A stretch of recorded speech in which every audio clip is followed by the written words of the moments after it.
Sektor tenaga akan terus memainkan peranan penting dalam pembangunan ekonomi Sabah pada masa hadapan. Bagi tujuan itu, kerajaan negeri telah melancarkan Hala Tuju Tenaga Sabah dan Pelan Induk SIREM 2040 bagi merangka dan menyediakan garis panduan utama bagi sektor tenaga di Sabah. Ketua Menteri Datuk Seri Panglima Haji Jino berkata dengan adanya perancangan tersebut, Sabah seharusnya mampu membangunkan sepenuhnya sektor tenaga hijau yang berpotensi menyediakan sehingga 75% bekalan tenaga hijau negara. Beliau berucap merasmikan Persidangan Tenaga Boleh Baharu Sabah 2025, koridor untuk mentransformasi wawasan ke realiti SAREK 2025 di Kota Kinabalu. Teks ucapan ini dibacakan oleh Menteri Kewangan Sabah Datuk Seri Panglima Masidi Manjun. Datuk Haji Ji berkata sektor tenaga telah menjadi ejen pertumbuhan penting bagi ekonomi Sabah dan mahu melihat sektor tenaga tersebut meningkatkan kualiti hidup rakyat.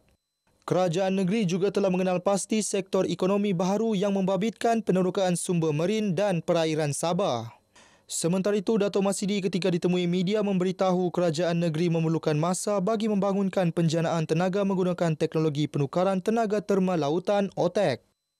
You talk about renewable energy, alternative energy other than fossil oil, but we just fold our hands and wait for it. It won't happen. We need to start somewhere somehow. Pembangunan OTEC mampu membuka jalan sebagai sumber tenaga boleh diperbarui dan ia juga merupakan salah satu inisiatif di bawah ekonomi biru yang sedang diusahakan oleh kerajaan negeri.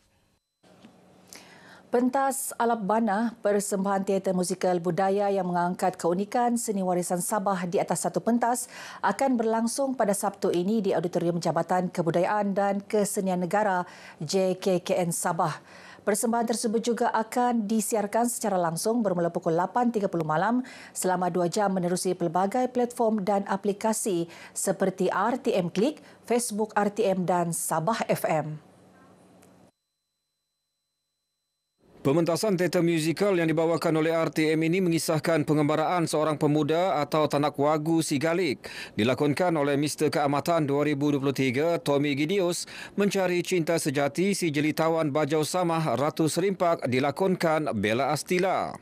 Teater ini diserikan dengan penampilan istimewa beberapa artis tanah air, antaranya Marsha Milan, Fauziah Gambus, Ilya Guntabit dan kumpulan choir The Maleficent. Pengarah penyiaran Sabah Muhammad Yusni Muhammad Ali berkata, RTM menyasarkan lebih 3 juta penonton menyaksikan persembahan teater musikal ini. Di bawah inisiatif Seni Warisan sejak 2022, program ini memaparkan budaya daripada etnik utama negeri Sabah yang merangkumi aspek-aspek tarian, muzik tradisional, busana, permainan rakyat, makanan warisan. Persembahan seni warisan pentas Alap Bana ini menjadi simbolik kepada pencarian jati diri, warisan dan kekayaan budaya etnik Sabah. Inisiatif ini diharap memperkukuh lagi kerjasama strategik antara kerajaan negeri dan persekutuan untuk program berimpak tinggi, mencungkil bakat dan menyemai rasa cinta kepada seni budaya. Ini merupakan belting seni warisan. Tahun ketiga RTM menerbitkan. Yang pertama dan kedua kita terbitkan pertandingan seni warisan juara Limbai pertama dan yang kedua. Dan kali ini kita buat satu kelainan. Kita tiadakan pertandingan tapi kita pentaskan seni dan juga warisan daripada etnik-etnik utama. Usaha ini seharusnya perlu diteruskan demi mendukung nilai-nilai Daken itu sendiri. Yang mana ianya adalah objektif dan juga misi Jabatan Kebudayaan dan Kesenian Negara itu dalam melestarikan kebudayaan di seluruh negara. Teater musikal ini hasil kerjasama RTM, Kerajaan Negeri, JKKN Sabah, Perpustakaan Negeri Sabah, Persatuan Rumpun Bajau Samah Sabah PRBSS, Persatuan Masyarakat Brunei Sabah PMBS dan Persatuan Kedayan Sabah Paadian.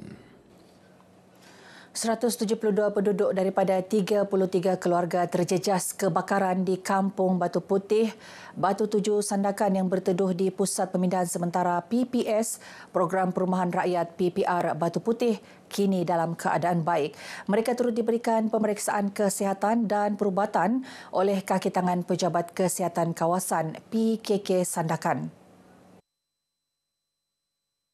Pakar Perubatan Kesihatan Awam PKK Sandakan Dr. Nafsah Dulajis berkata, pemeriksaan dan pemantauan kesihatan perlu bagi memastikan kesihatan penduduk sentiasa dalam keadaan baik sepanjang berada di PPS. Kita harap mangsa-mangsa kita kekal sihat berada di sini dan pejabat kesihatan kawasan Sandakan setiap hari berada di sini untuk memastikan mangsa dalam keadaan yang sihatlah. Sementara itu, penduduk terjejas mengharapkan bantuan untuk kelangsungan kehidupan harian mereka. Sekarang ini pun mereka sudah ditempatkan dari tempat yang sementara di Dewan PPRT Kampung Batu Putih ini pun banyak bantuan-bantuan yang telah disalurkanlah dari segi sumbangan makanan, beras, mineral. Terima kasih banyak-banyaklah kepada pihak yang menyumbang. Yang kebanyakannya keluar dari rumah, saya lagi sepinggang. Kami pun tidak boleh buat apa.